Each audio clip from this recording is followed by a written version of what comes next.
So welcome back to Britain's Hidden History. Me, Ross Broadstock.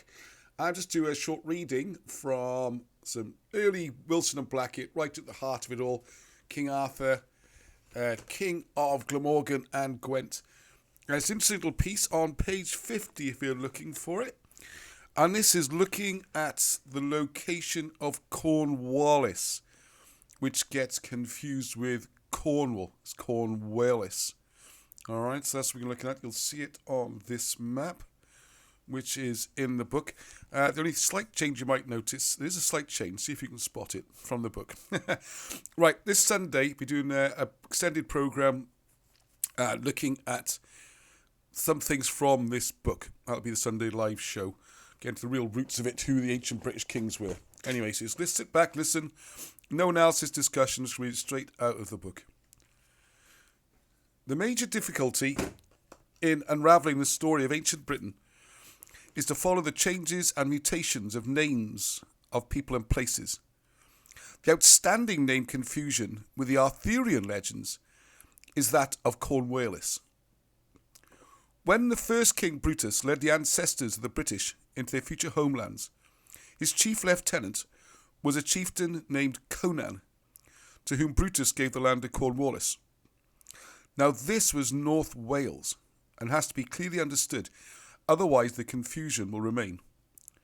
The area of southwest England, now known as Cornwall, did not become so called until around the 7th to 8th centuries. So later scholars reaching back transferred the old Cornwallis to the new Cornwall, along with the real history of the area. What we have in fact is the arrival of the British around 575 to 500 BC under Brutus, when they took three areas, which are South Wales and the border counties of England, North Wales and Northern England, including Cumberland, Westmoreland and Northumberland. In later times, the extent of the British territory was misunderstood, and the historians wrongly believed that they held the whole of the British Isles. The result was that Britain, which was Wales, became identified with present-day England. Cornwallis became Cambria, and so all Wales, instead of North Wales, and the lands of north of England, became Albany or Scotland. The people identifying themselves as British never occupied the whole of the island. They most certainly dominated it, but they lived in the three areas which we have specified. When the histories of ancient times speak of Cornwallis, they mean North Wales, and the king of the British was the king of Wales, plus the northern lands. This misidentification of Cornwallis is a vital area of Arthurian confusion. Conan, or Corin's descendants, settled in Caernarvon. The place name Gwelliwyddion Cynon, meaning the settlement of Conan's descendants, was the very ancient name of what later became Ifeonydd in Caernarvon. By establishing that Old North Wales was called Cornwallis, we solved much of the puzzle surrounding the stories of King Arthur. We can see that it is easily possible for his father Victor, Uther Pendragon, to have had a marriage relationship with the daughter of a prince in North Wales, the result of which was Arthur and his sister Anna. Victor was ruling from Cardiff, and his own father, Magnus Maximus, married Ellen, the daughter of Octavius, or Oedhaf, of Caernarvon. It also explains how, over 150 years later, a descendant, Arthur II, fought a great battle at Camlan in Cornwallis, which was North Wales. The place of the supposed birth of Arthur is a castle or fortress, which is again in Wales if this was a dynastic marriage between the king of the ruling clan in the south and the daughter of the lord of the north. Tyndagal is the fort of the Dewlap, or fresh fields, as Tyndarin is the prince's fort. If the prince's fort is that of the northern prince, then we favour Caernarvon. If it is the prince's fort in the south, then it has to be Cardiff, the place of Uther the king, consul. The wrong identification with Cornwallis and Cornwallis in Brittany, and also with Cornwall, southwest tip of present-day England, has caused endless problems to those trying to understand the history of Britain in the heroic age, between 400 and 600 AD. Any original reference to Cornwallis before 800 AD means North Wales and nowhere else, which disposes of the false West Country myths which have misled searches for so long. What appears to have happened is that following the dynastic marriage between Magnus Maximus and Ellyn, the daughter of King Oedav of Caernarfon, or King Octavius of Saguntium, his son Victor, Uther the Pendragon his son Victor, Uther the Pendragon at Cardiff, also contracted a similar marriage with a daughter of the Lord of the North who succeeded Oedav. This lady was named Igerna by Griffith ap Arthur, and is therefore Aisilt or Isold.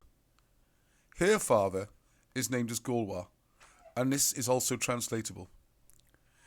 If there were two children of this marriage, Arthur I, and Nawad or Andragathius in Latin, and a girl named Anna, it was no quick illicit love affair, as some fables suggest.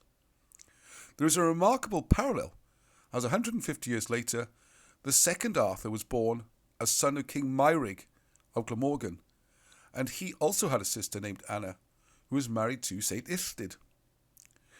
Further evidence of this North Wales connection exists in the manuscripts of the Brut d'Angleterre, where Uther Pendragon is clearly described as conducting a military campaign in Wales.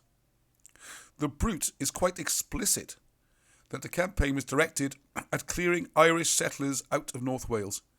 This makes sense, as the military effort was carried on around 400 to 420 by Cynida and by his sons and grandsons. Cadwallon Lawhir driving the Irish from Anglesey around 500 AD. In the notable battle where he hobbled his army's horses so there could be no possibility of retreat.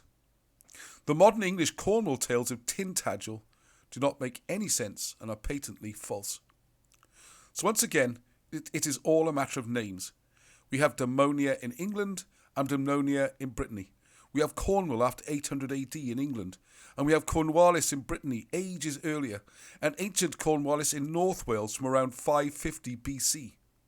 If Arthur I or Arthur II were in Cornwallis, then they were up in Snowdonia, North Wales, which was the Cornwallis of their period.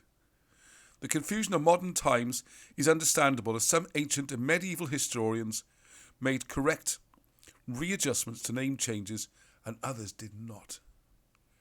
Camlan, where Arthur II fought the great battle in the Civil War, is still clearly identifiable in Mid Wales, and it is reasonable to assume that Tyndain, the Fort of the Princes, where he was born or where Arthur I was born, is also in Wales. We are, after all, dealing with Welsh kings. Gelli Wirion Cynon in Cornwallis, meaning Conan settlement in North Wales, somehow became Gelli Wig in Cornwall, and the great muddle began. Alternatively, Arthur's court and hunting lodge over in Brittany, accurately located by folklore and tradition in Old Cornwallis, became confused in the same way. So there we go. I'm not discussing too much about this now, but a couple of things in there. This was written way back in 1980. This was published in 81. The research was done in the 70s. Wilson and Blackett did change their position on a couple of things on that map there. I mean, still on the map, you've got Arthur I born in Warwickshire, just outside modern-day Welsh borders, and one or two other tweaks. So sort of thing I'd like to have more discussion about, and I'd love to see some comments on this and your thoughts on it.